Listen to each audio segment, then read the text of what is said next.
Malo atu ki he fitu iu ka mea, pou mai. Malo e taualonga. Nā polisi hena ke hao puka te tā mea koe ni.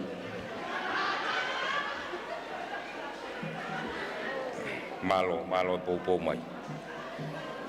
Kore atu ki he kalapu koia e tāki moe aka, mou whamore o hoko mai heni. Ko e whasi, ko e tori fisi. Mai moa ko e tori fisi. Tapu mo alamai te mo ni o loto tau. Holo pe mo mea, o mai mua ha whainga maari e ke whahako atu a teunga tau olunga o kaunangani. Ko he ngoe tā hine tau olunga ko mere sia meimi. Loto a hea, ko ne lere mai me he vai ka sila, funga vai lahi, mo taulanga nā Fonua. Kono teki, ko ngutu uri pea whakawhisi aki e whaotusia, na tuia he ne whanga mehitanga me he api, ko tua whare kaukau. Ko vai ka sila, kono pure ato na kufia me he hiku one siliva lau ate tea o whanga o mahu manuha. Mo lataanga o laweita tawake, mo tawake tā mafua. Kono kahoa ko pipi mo honi, ko awa o kakalaia no whangawhae me he ve'e o manaki mo e whanga ko vei moho ko e whaka malinga o hina.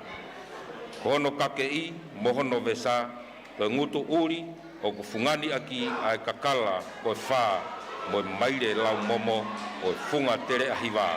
Ko langi tau olunga, tori fisi, Hiva e atu he kalapu tāki moe aka.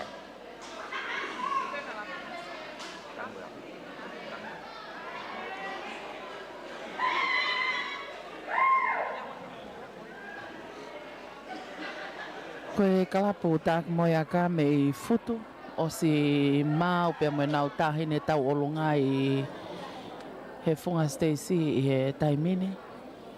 Teu peke hoko atu e nau whiauhi.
malo atu.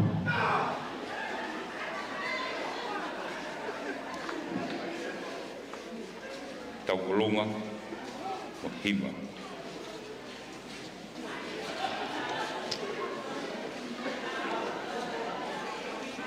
Tā kaua mo eki.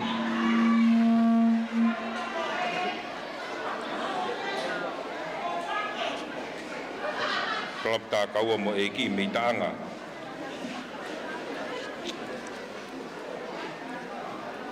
Ma i moa upe o manu matango.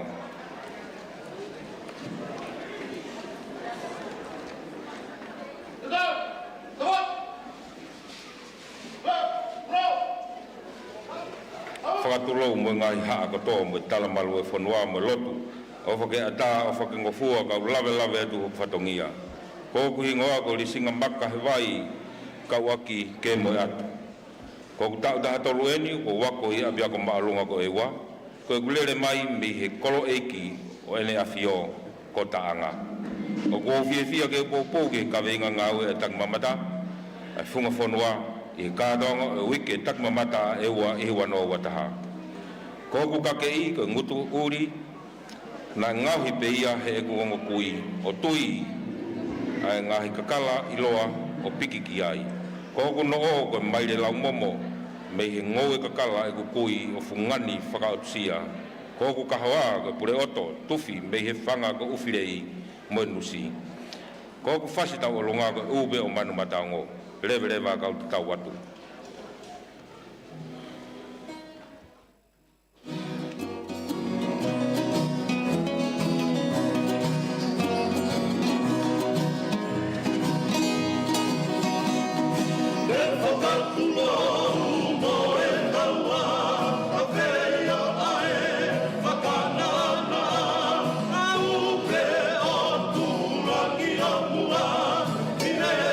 Hiva,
Kamalonge tālanga mo e ki mei tāanga whahoko mai e mai moa koia upe o manu mataongo.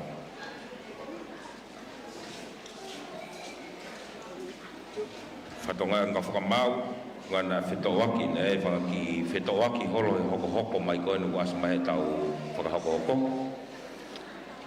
Nai whikaua mai ai kalapu tāki moeaka. Pea tolu mai ai kalapu tā kaua mo e ki. Kau whakahoko o totonu ke hū mai heni ai kalapu polis whakakolo hifo anga o nua. Whakapau i mai kalapu koia ini.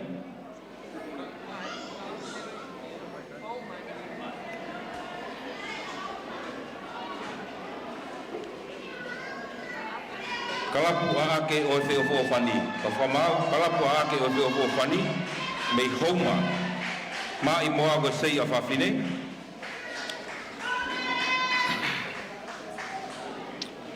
Tahine tau olunga, mere whinau, petirisa wholau. Tau motua, tau o fulu mawhitu. Ngā aue i he SPPD eua.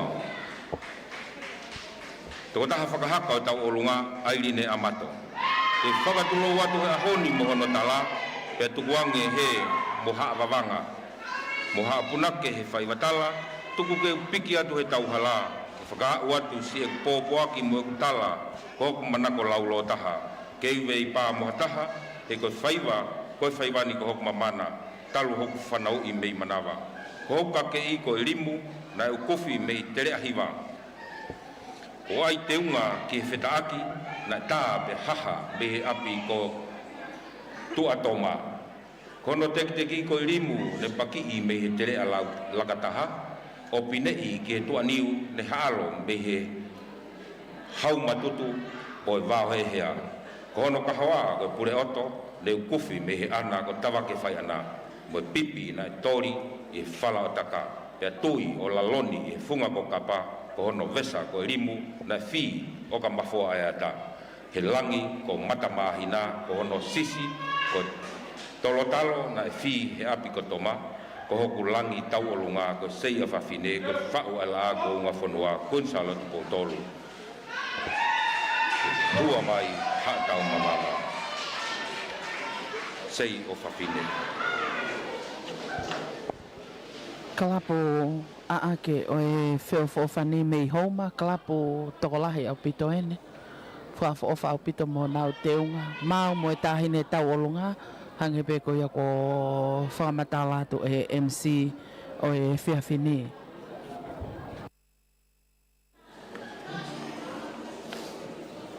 Edeu, hu, Fonua e uni e tahe o, tia na wata le a mamanu, tia ino mi a e au, o ka tauriki a mamanu, ue e roto ke kakau, e tari funga ni a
kalapu ake o te ongo whani.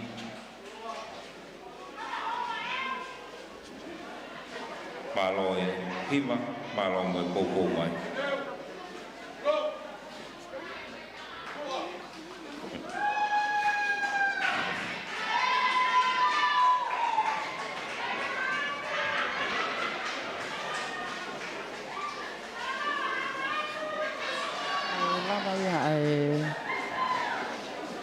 Hiva Filipe me he kalapu a ake o e whio whani me i homa. Hoko atu ki he kalapu mosmosi kola. Hoko atu i he kalapu mosmosi. Me iangaha ma i moa ko e nepitu no. Tulou mo e vuni walu o kua whio whakalilo lilo he kere kere i kini. Tapu atu ki he fui fui lupe o loto tatau. Holo me ho mo mea o mai mua whainga maari e whakahoko atu a te unga tau o lunga o kauna ngani. Ko hingoa ko sei lala la velua ko lere mai me he taulanga ko i whea. Pea mo e tāki moe ka me he api ko mata moana. Ko ku teki teki ina e ngau hia me he ne whangakui aki ai tua niu me he fu niu ko tau me taha. Pea pelu whakautusia o fungani aki ai ngatu uri na tā pea kako ia he ne whangawhae pea tau pea i ai maire lau momo o e tere a Hiva. Ko hono pure o to e toki ukufi pe e he taukei me he haha molofia kalausi ko lau atea he whakahihifo o tokapuha ko e lataanga o e ikataane pea a kilotoa aki ai pipitongi me he vee ko vete kataa. Hono kake i ko ngatu uri na tāia me he laua vei moho e pakiua pea mo manu maa o funga Fonua o taukei o e vātā pea whakawae manulua o fungani aki ai whakautusia helu o pilolemu tawani iai ai maire lau momo hikulata mo tere a Hiva pea toki whakalanulanu ke sālue he sia o whangata i he otu kaweinga. Ko hono we sa na ngohia he ne whangawhae me he ngatu uri o opotai ki ai ai ngahi kakala moa ko hoku lolo tākai ko lolo tui tui ne lote he e kukui whewhine me he api ko matamoana ko ku langi tau olunga ko nepitu no hiwa e tui he mos koula me iangaha.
tau atu ke kalapu mosi kaula.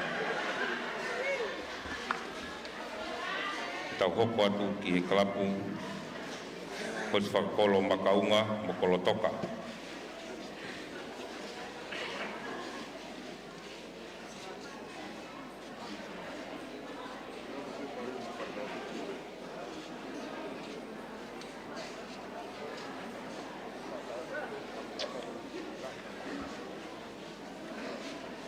Kalapu makaunga mo kolotoka ei Fonua ma i moa ko sei o whawhine kaine tau olonga lowena nā paa ko mis e ua afta Hiva.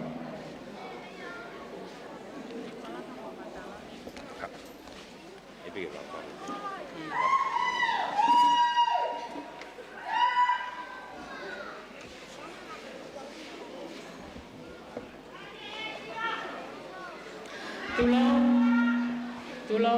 Tulau oi tala o whaki, oi pangai e kine. Ka talangata ia te au, nā taku ko te hau mua pe nguta mlea, pe moa ke e ua i o pangai o hau, kai ata mo ki whine mo toa tu ani, ke usele selenga, ki he te unga tau lunga, oi tahine tau lunga. Ko hono teki teki, koe whau whanakio, nei whakawholau mai ane funga o Faka'ali'ali. Ko ono ka hoa, ko e awa o kakala ia, e ne whakawhae, me i loto e sia. Ko ono pule oto, nai o kuwhia, e ne whangata mai, me tawake whai ana, o hake he oto mana whena, o lanu i he whangu malingi, o funga taulanga nā Fonua. Kono te mua tau olunga, ne o koko ia, me he tele a Hiva, o tatao, i lole nenga, me a lanu o hake, i he whanga ko makaunga, pena e pelu whakalose ia, o whakamatei, e he ne whanga whae, i he futoa ko tahaka iafe. Kono noo, nai whakatete he whise na ua, mi he funga ko Faka'ali'ali, pea ne whakatoka one ia i he taulanga nā Fonua. Kono lolo tākai, nai ngau hia, pea utu ia me foi o hone, i he hala o niuloa. Kono langi tau olunga, koe sei o whawhine, koe mā i moa ia e la a ko unga Fonua, koe ni sala tuko tolu. Koe kau tā mea lea, ne teui, mo Hiwai, ai whasi tau olunga, me polisi whakakolo o makaunga e lotu, mo kolotoka me taulanga o nā Fonua, tua o whaata.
Pamalo atu ki he polis whakakolo o Honua.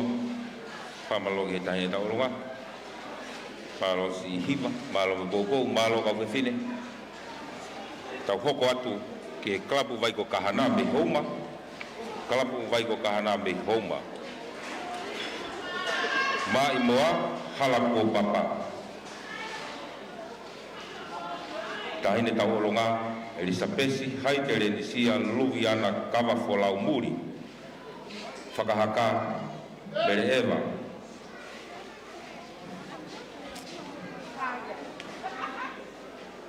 Tahine tau olonga Elisabesa haitere ni sia luvi ana muri.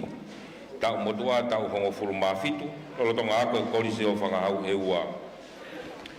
Tulou, kau hifo pe mua i tomua, ke whakahoha asi e mātanga, pe whasi tau olonga koe halako papa. Koe kakei o whine motua tau olonga, o whakatoka ia i he whetaaki, ai kulu tōma mata moe moa. Pe whakawa e kie, pe whakalose kie, pe teu aki ai kumete ke whakamahino koe halako papa. O talango fua ia hawhi whine Tonga, ko ne whaite, i kumete, i ho toloto whare. Tuku mua, hala tuku atu si e whakamuna, ki ana mo losaline e kuongo kui whine ko na tō tau mo toka i he nonga e o tua.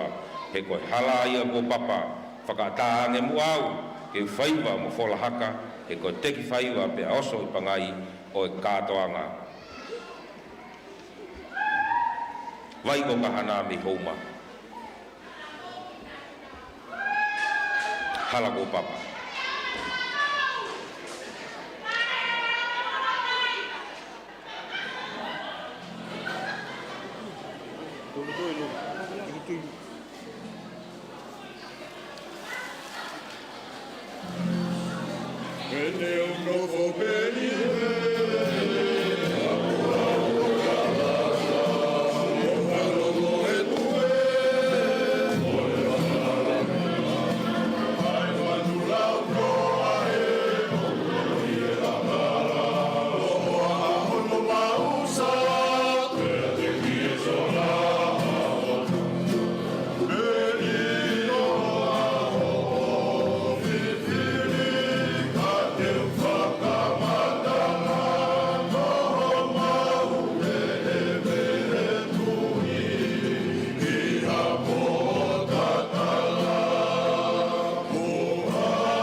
e pe mo Ia tu he whare. tula Malo whare. ate fia, malo hiva. Mari au pito, faka'ali'ali e kalapu vai ko kahana ia mei houma. Whamalo ki he.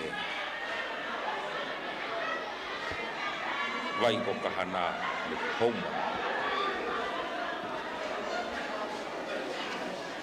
Tau hoko atu. Ki he kalapu ua i kai tau me sapaata. Kalapu ua i kai tau me sapaata.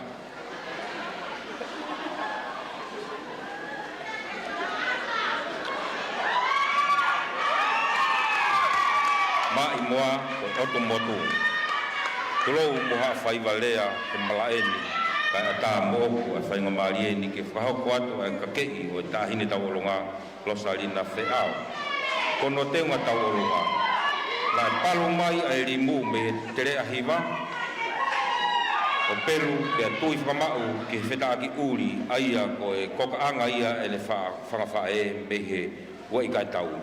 Kono no o loto koe wha na tori me lakwha anga o pelu pe tui whakatusia i he matapa a maui. Kono konga ki olonga koe whatawhata na tā mai a wha kulutuma peuki o ngauhi aki ai motu ko e wā. Pea na e pitoi aki ia ai vanila tapakatonga ahi kawa. Pea mo hifoki o seni ko ngai mauanga mo uia a e wani. Kono kahoa mo teki teki. Ne awa o kakala ia me he api ko fuiono paki mo toi. Ai hilala o tui pea mo e alamea i he api ko oloni. He ne whangawhae. Whakasani-sani ki he aha o e kātoanga. Kono mua walago limu, mastaki, whāna, pelu, whakamatei, pea whanavei aki ai pulu puaki, mo e pure oto na e ukufi me he whanga ko whakahua. Tahine tau olunga, losalina wheao, pea mo e klapu wai kai tau, mā i moa, otu motu.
Whamaloa, Klapu,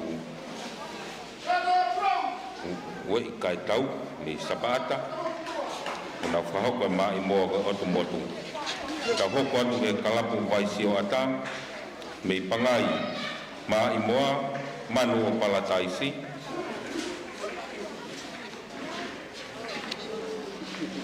Pe fine tau olonga, hinga no finau, whakahaka, silia foriaki. Talangata ia te au o whaikitua, kau whakamalumalu he talaka kato e lotu mo Fonua. Kau lawe si iki he oko mo e awa o kakala, tuunga fine mātua e vaisi o ata, amraki ke hopo alaha.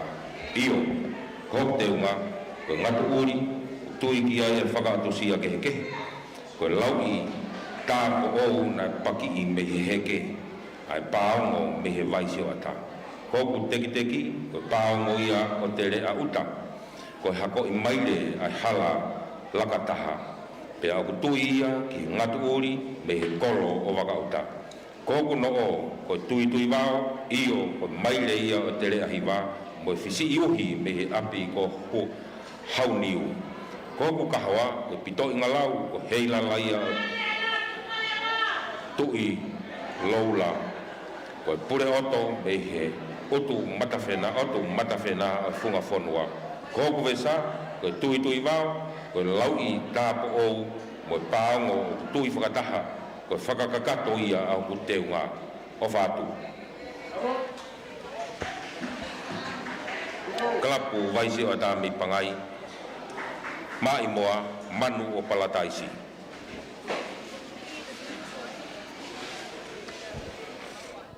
Kalapo whikahongo whulu eni, me pangai kalapo vaisi o ata. Tau pe me ai ai ngahi kalapo e whā, pe ai kuna ai kulupu hono ua. Konga hono ua o e Hiva whiri, ko e ngahi Hiva, ko e nao Hiva e maa e moa Queen Salo te pe a tau olunga. Ai nao os maa he Funga Stacy e hau ane.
Maloa kalapu vaisi o tami pangai na whahoko mai a mai moa manu o palataisi whamaloa te tawolong malo mo Hiva maari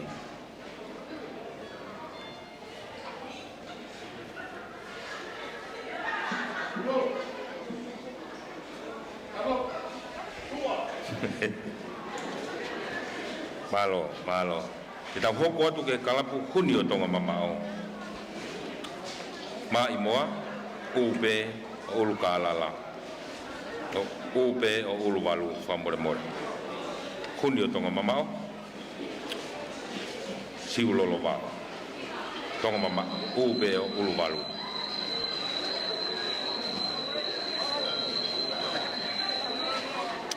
Taha tau olunga, mere kapa mafi, whakahaka e luseane mafi.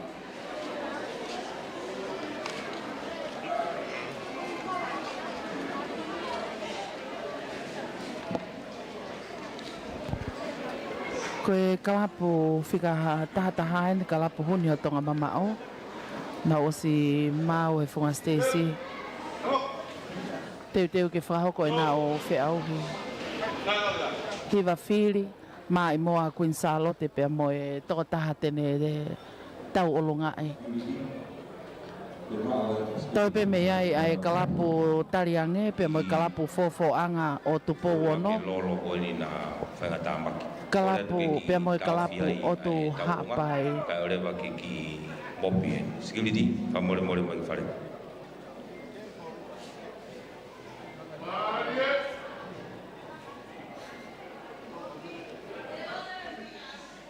I whanonga mai mo e kaunanga o kunei whakahoko e tau olunga.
Hiva.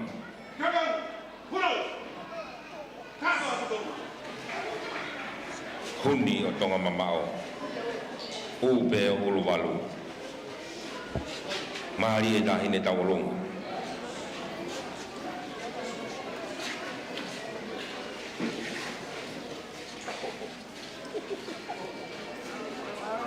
Whawhalanglang, toi pe tau, hima tolo, koe ne lava e tau katoanga o e whiawhini.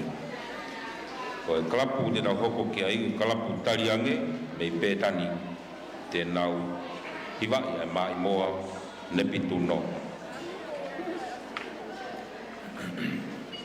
Lava e te uteu magai fōwhoanga, pe tau tātuku rewa ki kalapu kotuha pai mi mataha. Lepi tuno kalapu tariange me petan.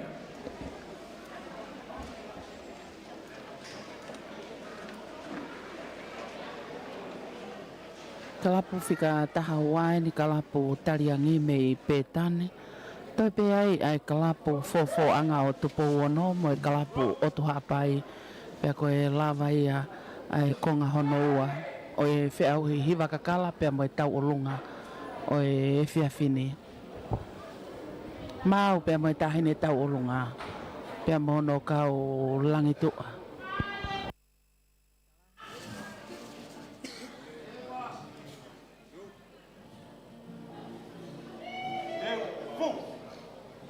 Lebi tu no fai havale na kua fano mo e talamaya na ne kolo.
Pamalo atu ki he kalapu tariange me petan malo tau olunga pamalo atu ke poupou ita hoko atu ke kalapu fofo angat powono me Fonua mai moa ko siweli Pasifiki.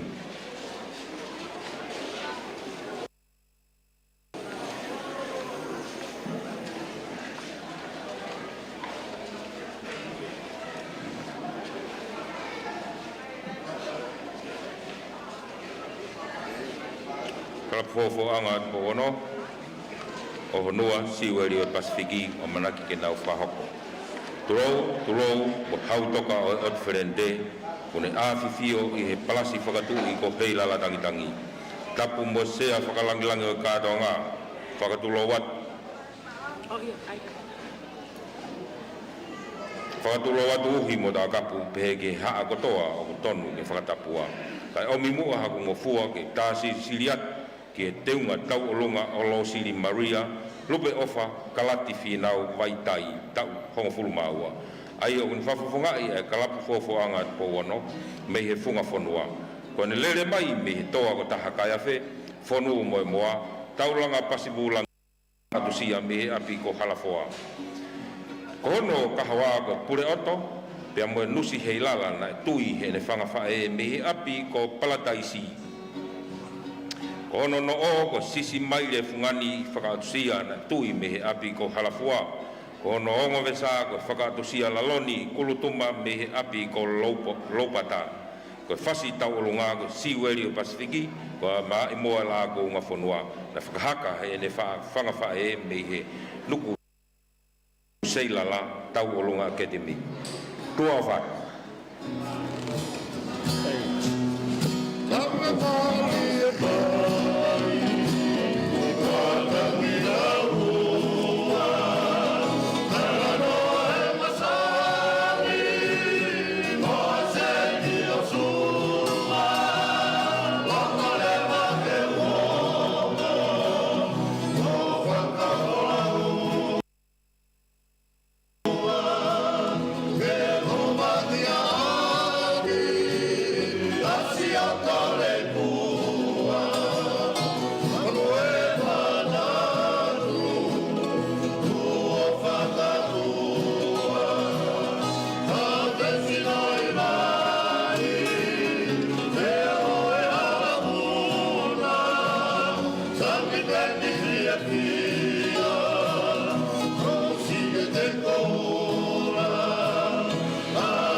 kalapo poanga ka hoko mai ai fasi tau olunga ko ia si ueli o Pasifiki malo tau olunga malo Hiva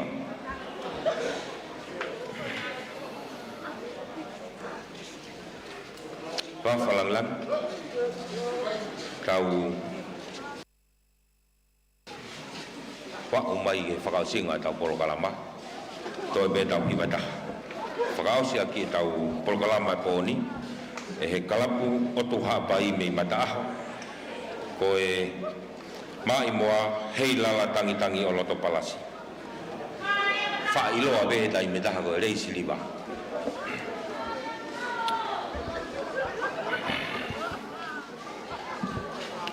hingoa o e tahini tau olunga sio ka pesi whaingata e mataaho kono te unga tala moka pui o tala Funga o Fonua ka tae whanga kau tala noa ki huku kake i o poni.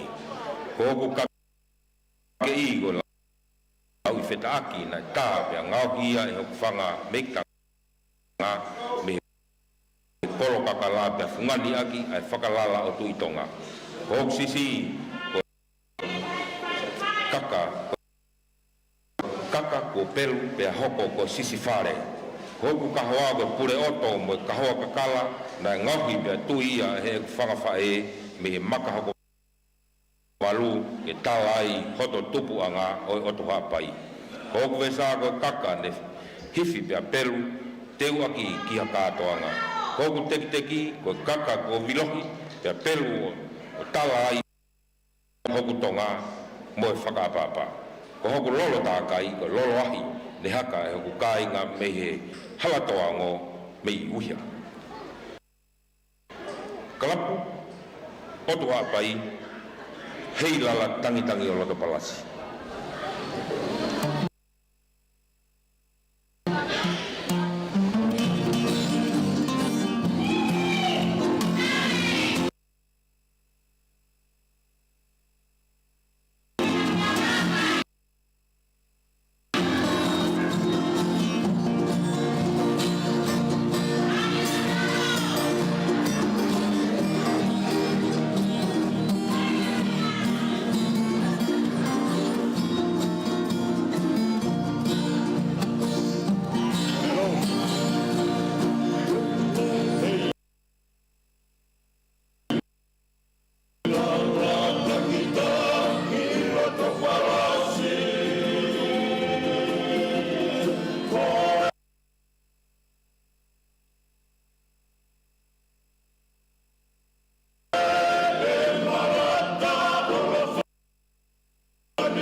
whakamaro lahi atu, kalaku o te hapai.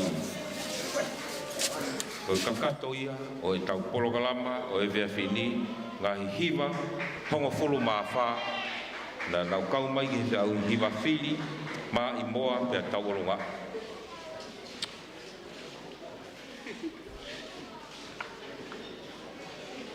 No Tonga e tau talitari o kou whakawhi i heni a e tare kita waanga Fonua mo tala tuk whakaholo potongo e tak mamata wholau e wa hulpaki moa laika kene whakamore more ka ne whakahoko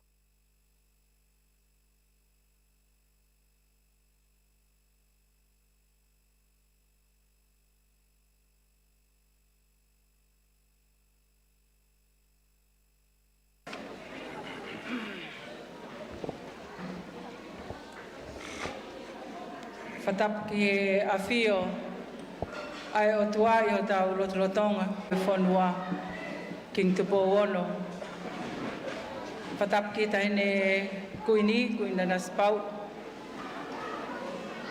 pe fatapu ke tama pilinis kalauni tupo to kalala pe mo fale o ha mo yofo fatapa tu hamba Hatau Fonua. Fatapat ki he whawhalanglangi o e katoanga sivi Hiva kakala pe mo e whatutaanga a kuin salote pe mo no tau o nungai i he wafi ua taha. O kou kore ke huwhanga i he tala whatapu kakato o e Fonua pe mo e lotu kua whaki he kamataanga o e katoanga o e whiawhini, kai ata ki whakakato, ai lea whamalo o e whiawhini. Whawhalanglangi, o ku hounga ki he loto, o e minista ka maa pule lahi o potungau e tak mamata, i ho o tari lelei e whatangi, nai whahauko atu ke wheitu una. Hange pe ko e mea pule lahi e kamatanga e whataha ngani. Nē ngai whatongia ki tonga eiki. Nē totonu ke mea tuai. Ka koho o mahu inga ia i he polokalamba. Ko ke lau maria lelei ke mea heni. Ke whakakato. Pe hange nai o kutonu pe a ngai whotutu. Iho mea heni kai ke ngata ko e minista ko o e potunga ue ke ngahi ngau e whalot fonu. Ka ko uhinga ko e whafonga whalealea ko e pe me toke lau mama. Ko e tokolahi ho ka inga o kunau mea i he fonuani. Pe mau whawhetai, pe mo lau koloa i he tauhi ai o tua o ne hanga whakahoko ai polokalama o e whiawhini. Hange pe ko mea ki he pure lahi whawharanglangi. Ko e whiawhini ko lava ke mau mausia ai tau mua ngā ue. Uloaki o ku lava ke mau whakama opo opo ai ngahi hingoa fo'ou ke maure ko ti ai kau whau hiva pa nau whakawhasi. Pepehe ki ono tau kono whakahaka o ngahi tau o lunga i he mai mua o e whiawhini. Pe hange pe ko e lea ko taka he Fonua, ko e aho o e whakatete ko hai tene mau e pale. Ko e whiawhini na e whakatete ai e kau whautaanga e hongo fulu mātaha. Pea ko taha ngahi mea whou ko mau lava mau sia he whiawhini, talu e mau takai me he lolo halai walu, hapai veu, mawa maeni ke funga Fonua. Toko lahi taha nau tolu, nau mau, ai tau kei kon ki whau e ngahi taanga whou e whiawhini, nau te lava peo whakawhasi. Pa koe mea whou ia, ko mau wau ki ai he whakamau pōpo, o e o wau o e katoanga koe ni. Pea koutui o kwai pe hono uhinga. He toe leleia nge pe ke te whakawhasi, he te o ngoi, ai mea na te hanga whau. Pa koe tahaya e ngahi mea tūki mua, o ko maulawa wha mapopo he whiawhini, o mau ia e funga Fonua. I kai ke ngata ai, ka oku nai whakatete, ai kau whakahaka tau o lunga. Ako i e te ki whaiva, pea mai ngahi whola haka, a ki nau tolu kotoana, nau tau o lunga e ngahi mai moa, e toko hongo fulu mawha. Ko e ma o lunga tahaini i e ngahi wahe Fonua, ai hiva mai moa taanga pea tau o lunga. Pea tau whamalo, i e tokoni, pea moe poupou, a ngai kalapu, ka watonga koe ni o e whiawhini. Pea kaua. Pea pehe foki ke te ngau tolu na nau poupou mai. Ki hono ako i o e ngā hiva. Pena e mahino ke te ngau tolu, ko e teu lahi na e whai e wahe Fonuani. Pea koe tahai o ngai whamalo, whawhalanglang. Neongo ai pale uluaki ke whauwhou koe paanga e uafe. Pea ua koe tahafe ni mangeau. Pea moe paanga e tahafe ke pale o e whauwhou. Pea toenga ke whakahounga o e kauhiva e walu koe paanga e ni mangeau. Tatau tofpeia pea moe pale o oange ke ngā hiva mai moa uafe, tahafe ni mangeau, tahafe. Pea whakahounga lewa, e kauhiva e tahataha e ngahi taanga koe kunsalo te. Pako manatu ai ki he lau e punake.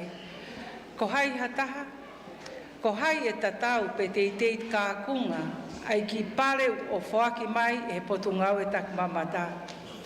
Ki he mau luta e anga e nofu a society, ka maanga hi kalapu ka watonga, ko tau mata i he poni. Pea, o ne hanga lewa o mai, ke te tau tolu, ko e olive, ko siasi, pea moe pureanga, pea o kumalohi ha Fonua.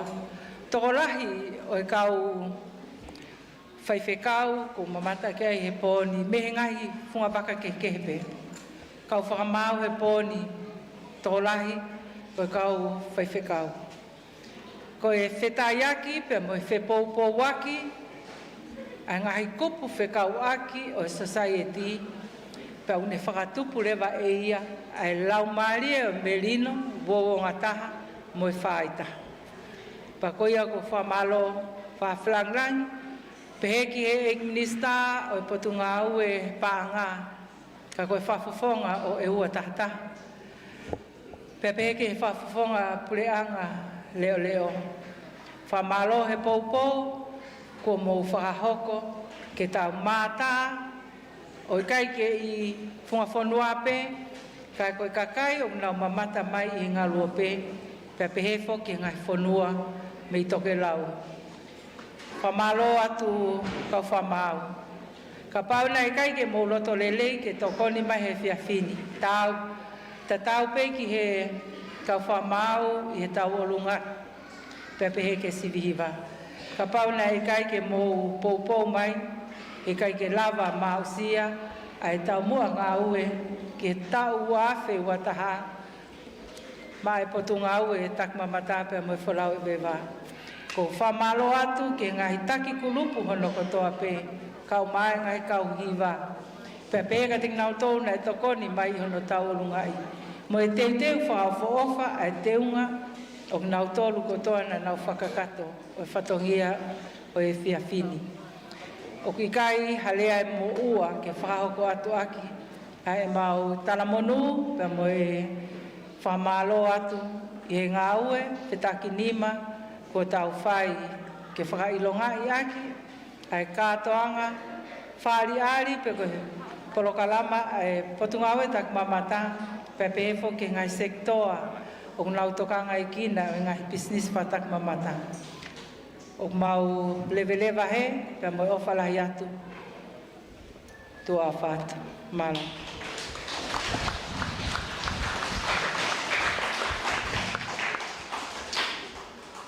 Ko ilo pe ko mau loloa, ko le tu tau toe paspasi I mai. Hiva maari e, te tau e hiva whau, te moe mai moa pe to kehe atu mono tau olunga. Toe paspasi I mai. Ko mau maari e pepa kau whakamau, pe a kou whakawhi I heni, ai whakalangilangi, o e via fini ke ne whakamoremore, o mea mai ke whake ngahi pare o e pōni.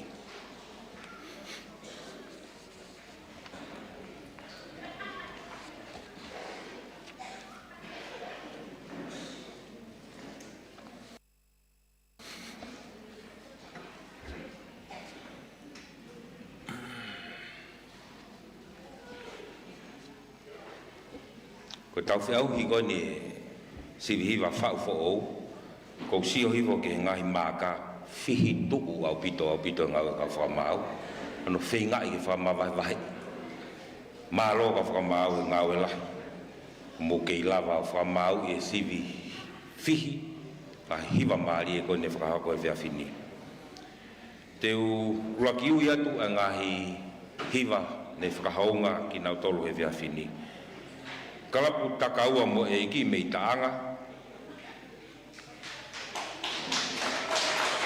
Tanga ni mangiau. Whakamofonga mo hoko mai. Hoko mage kalapu wei kai tau me sapat. Tanga ni mangiau. Kalapu whakakolo, kolo toka mo makaunga. Tanga ni mangiau. Kalapu tāki mo ka me I futu, panga ni mangiau. Kalapu tari ange me pētani, panga ni mangiau. Kalapu vaisio ata me pangai, panga ni mangiau. Kalapu aake o whewho whani me homa, panga ni mangiau. Kalapu otu hapai me mataaho, panga ni mangiau.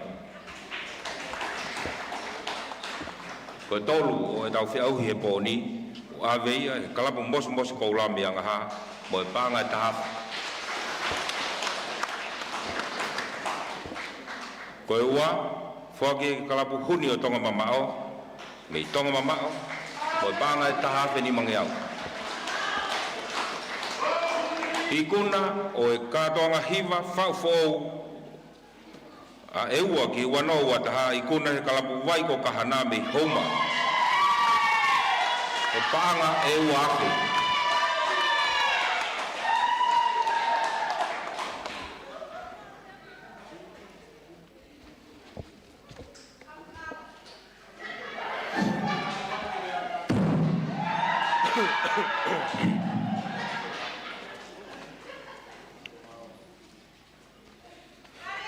I kuna ia ai Tiau I hiva whau whou e kalapu vai ko kahana me homa pia moe pare paanga e ua.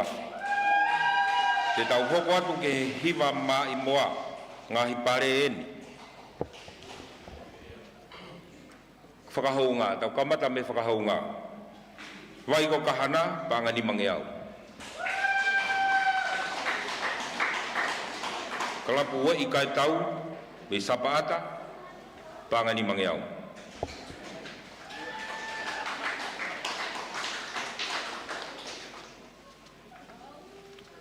Hoko mai kalapu tākaua mo eiki, panga ni mangeau.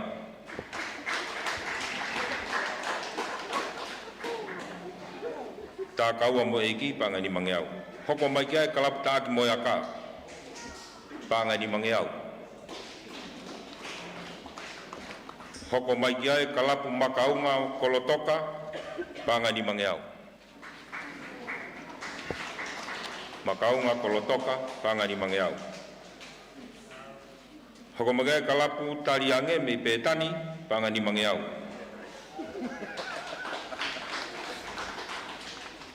Hoko mage kalapu fofo angat po ono i honua pangani mangeau.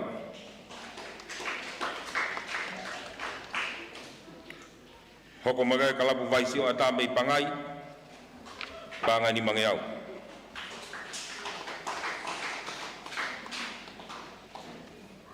Hoko mage ai kalapu otu hapai i mataaho pangani mangeau.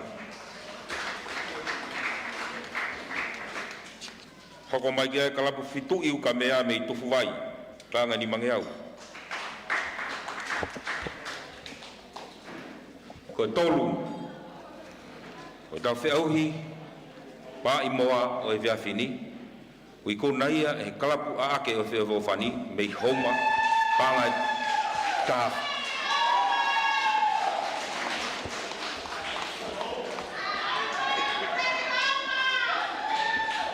Ko e ua, i kona ia he kalapu mos koula, me i angaha, panga taha veni mangeau.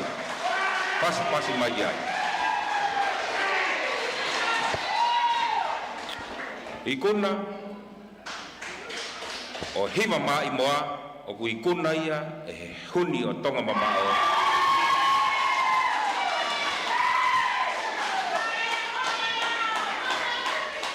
Huni o siulolo mao, me i Tonga mama. Mo pare paanga e wafu.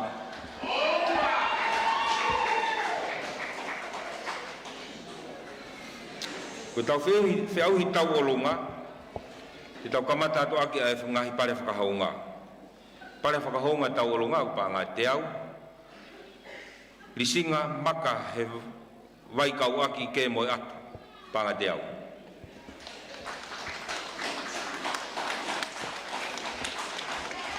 Te umaga lau manu fereti, lisinga maka he waikau aki ke moe atu. Kaguhena whakafonga pa mo whamore mai peo mawa te tau pare.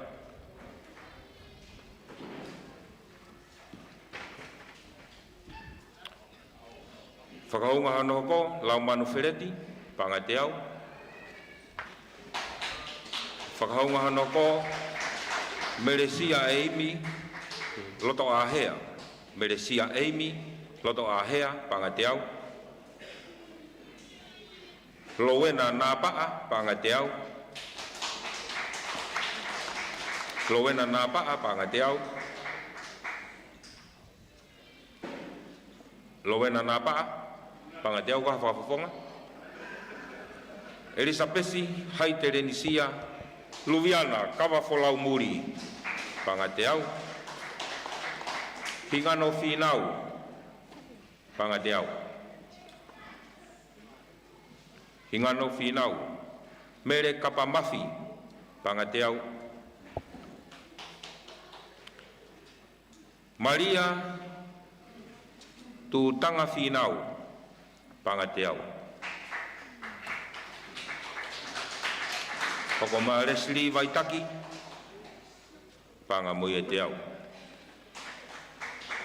Maria tu tanga whinau, Leslie Waitaki.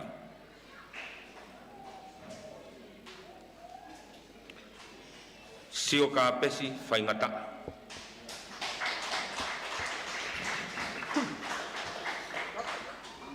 Ko pare tolu e tau whea hi tau olunga, i kuna e mere whinau, peti lisa wholau.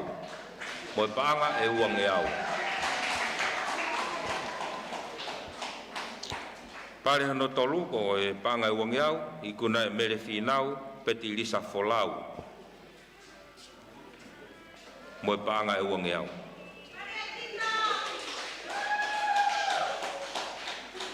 Pare hono ua, i kuna e seilala lavelua. Mo e paanga e tolunge au.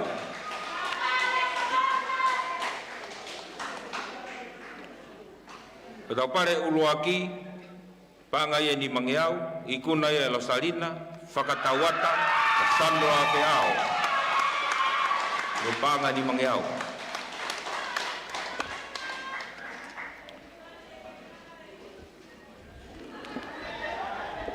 Ma lo au pit. Ki mua ke whakahako atu e tau lotu tuku e viafini a te kore whamore me he whakahoko polo kalama e viafini ka baugaha ki rea ne ki mahe hei whamore angi maudolo. Whakawhi i atu ai pe ai whaiwhi kau pare steni vea ke ne whamore ka ne whahauka te tau lotu tuku o e viafini.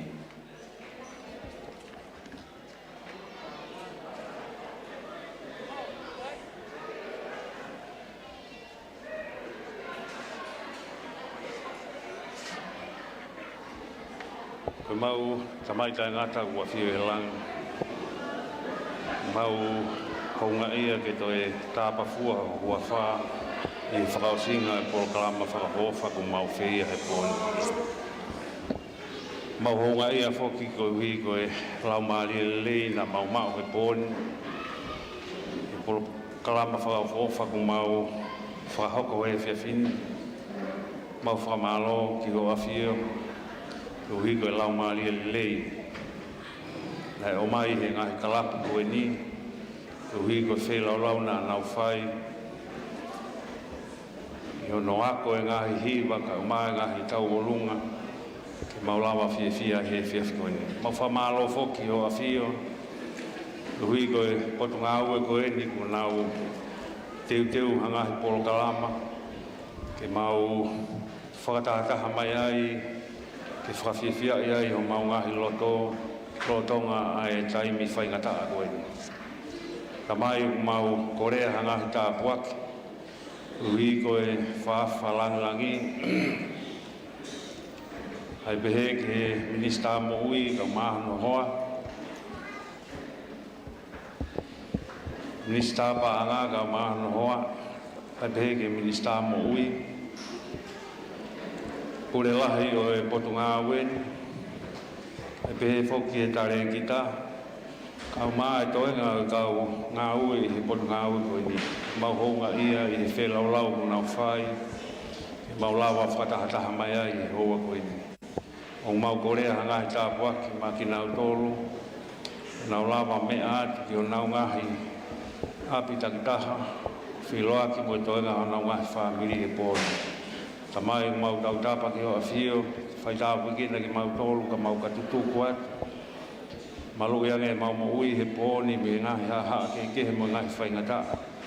Tu mua ke mau ka malolo whiunga, mau toi tūhaka bongbongina, tu hiko ngahi whatongia ke whahauko. Ka mai mau tau tapa ki o a whio, ngahi tāpu aki kai ke mau sihe mau lotu, whao lotu ia. Koe mau kore ia lo te mau lalo, i huafa o alo ko sisu kalaisi. Amen. Kai ke koe lava kakato ia ai polokalama whiahui sivi hiva kakala o e whiawhini. Whahoko atu mei he holo malau, mei he funga Fonua, mei he ua. Hangai pe koe ia na e whakaongo atu e MC o e pōni. Kau maa whoki ai ui o e ngahi pare na i kuna e ngahi kalapu kekehe na nau kau mai ke whiau i o e pōni. Kalapu e hongo fulmata na nau kau ke uruaki e konga o e ngahi whau hiva fo'ou. Whikawak pia mo e taka mamata pia mo e matanga o e ua. Kalapu e hongo fulmata na nau kau ke konga o no wā hiva whiri. Pia mo e ngahi mai moa kunsalo te pia tawolu ngai. Ngai whakamalo ko whai e he tare kita o e wā ngā whafonua mo e tawa tu whakaholo. Pea tawange pēna e ongo lelei atu, pea au tak lelei atu kia te kumoto katoa ngai wheitu keke. Nā tau inasia i e polokalama o e pōni. Mau tatau atu ai pē, me e whangafonua me i eua. Pea mo e whamalo atu ai pē ho mou kau mai o tau kau ngā whanonga whakataha mai o au ke i kuna ai polokalama o e whiawhini. Me kau ngā ue ai le te o valfitu ko ine nima e whaima. Me he whaita ko tupolea kau ma ai pate kisina. Me he le te o punga koto lawaki. Pe kia te au nā o mtakafua. Mau tatau atu. Malo apito.